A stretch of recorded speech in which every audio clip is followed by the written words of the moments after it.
"2016 marks a special milestone for one of the nation's favourite authors, Beatrix Potter. It's 150 years since her birth, and Pam Rhodes is in the Lake District to find out more about her.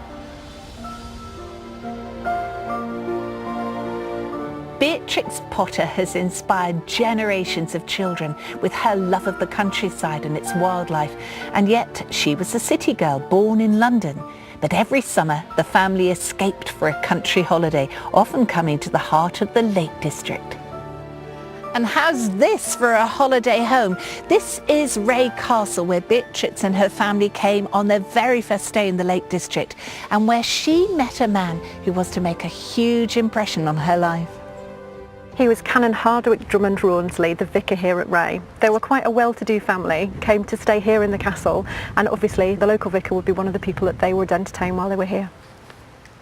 He was a charismatic gentleman, and she absolutely picked up on his passion for the outdoors and country life, and that really began to influence her thinking and looking after the countryside. And would she have felt comfortable in the company of a religious man, the local vicar? Absolutely. Religion was something that they grew up with, went to church every Sunday. She was actually a Unitarian, and their family went to a Unitarian church in London. So having a religious gentleman come round as part of their discussion would have been quite a natural thing to happen. Did he encourage her writing? He did. He saw the original story letter that she'd written to her friend, which was the original story of Peter Rabbit, and encouraged her to turn that into a storybook. And he also introduced her to Frederick Warne and Son, who eventually published the story. Beatrix became one of the most successful children's authors ever, often writing here at Hilltop Farm, the house she bought with the profits from that very first book.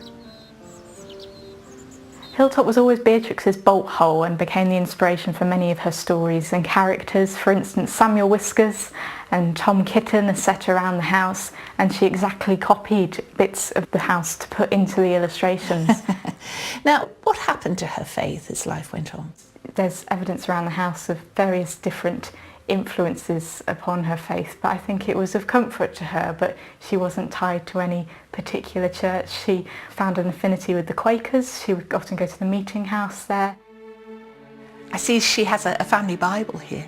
Yes, Beatrix is well known as a sheep farmer, and it's quite interesting that the Bible seems to naturally fall open at Psalm 23.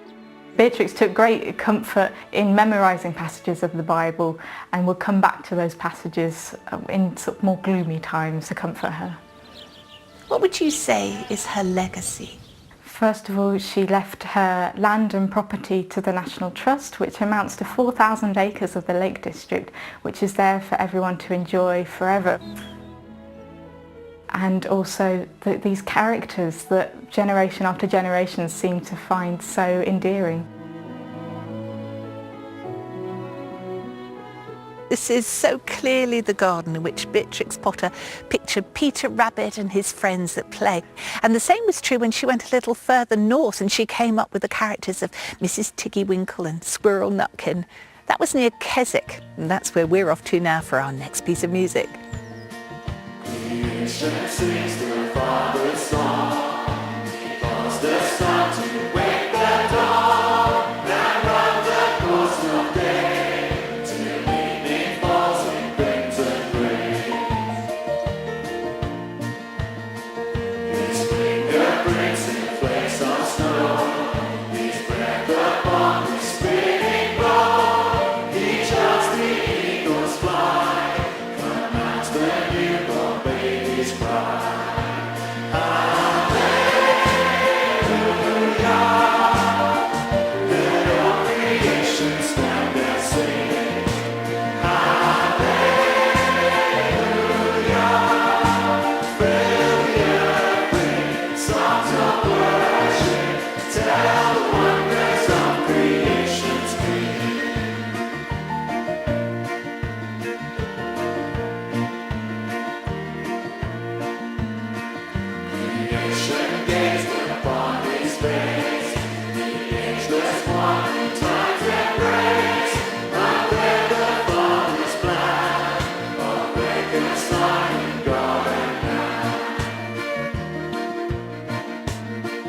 The second act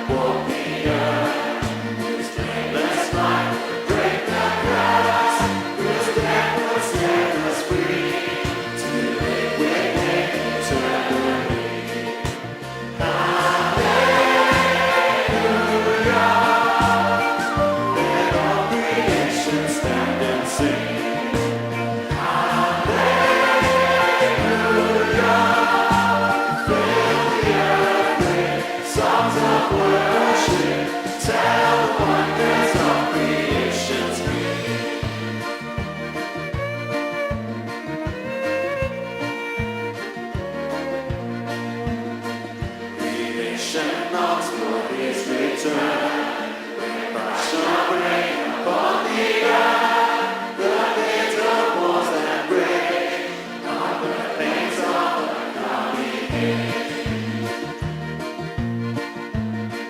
When he renews the land and sky, forever sing and earthly wide, with one resplendent theme, the glory of our God and King.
It's just 6 weeks to one of the jewels of the Songs of Praise calendar, the Big Sing. And it promises to be a spectacular event with our magnificent stage choirs, a 5,000 strong audience and star guests, all introduced by our very own Aled Jones and David Grant. It all takes place on Sunday the 11th of September and tickets are available now from the Royal Albert Hall box office. The number to call is 0845 401 5022. That's 0845 401 5022. Calls cost £2 per minute plus your network's access charge. You can find more information on the Songs of Praise website at bbc.co.uk/Songs of Praise. Gregory Porter performed at the Big Sing back in 2014, but here's a brand new performance by him, recorded especially for us. Amazing grace shall always be my song of praise, for it was grace that brought my liberty. I do not know just how he came to love me so. He looked beyond all my faults and saw my needs. I shall forever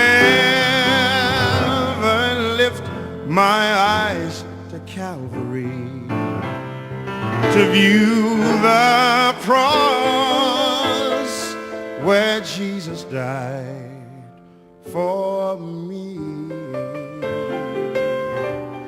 How marvelous that grace that caught my falling soul. He looked beyond all my faults and saw my needs. I shall forever lift my eyes to Calvary to view the cross where Jesus died for me. How marvelous that grace that caught my falling soul. He looked beyond, he looked beyond, he looked beyond all my faults and some I need.